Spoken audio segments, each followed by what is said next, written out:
ఈ వీడియోని ఎండు వరకు చూడండి, ఎందుకంటే ఎండ్లో ట్విస్ట్ ఉంది. 2024 కర్ణాటక. విజయ్ అనే వ్యక్తి ఒకరోజు ఉదయం ఆఫీస్కి రెడీ అవుతూ ఉండగా సడన్గా తనకి ఒక పెద్ద శబ్దం వినిపిస్తుంది.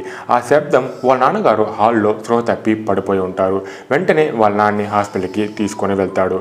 డాక్టర్ చెక్ చేసి ఏం ప్రాబ్లం లేదు, లైట్గా కళ్ళు తిరిగి ఉంటాయి అని చెప్తాడు. సరే అని విజయ్ ఆఫీస్కి వెళ్ళిపోతాడు. ఈవినింగ్ ఆఫీస్ ముగిశాక విజయ్ తిరిగి ఇంటికి వస్తాడు. అక్కడ వాళ్ళ నాన్నగారు హ్యాపీగా టీవీని చూస్తూ ఉంటాడు. విజయ్ వాళ్ళ నాన్నతో మీరు ఎలా ఇంటికి వచ్చారు అని అడుగుతాడు. నేను మధ్యాహ్నమే వచ్చేసాను అని వాళ్ళ నాన్నగారు చెప్తారు. అప్పుడే తనకి హాస్పిటల్లో డాక్టర్ నుండి కాల్ వస్తుంది. కానీ ఆ కాల్ని అటెండ్ చేసిన విజయ్కి పెద్ద shock. Vijay, sorry to say, మీ నాన్నగారు ఇప్పుడే చనిపోయారు. మీరు వెంటనే హాస్పిటల్కి వస్తే హ్యాండ్ ఓవర్ చేస్తాం మీ నాన్నగారి యొక్క డెడ్ బాడీని.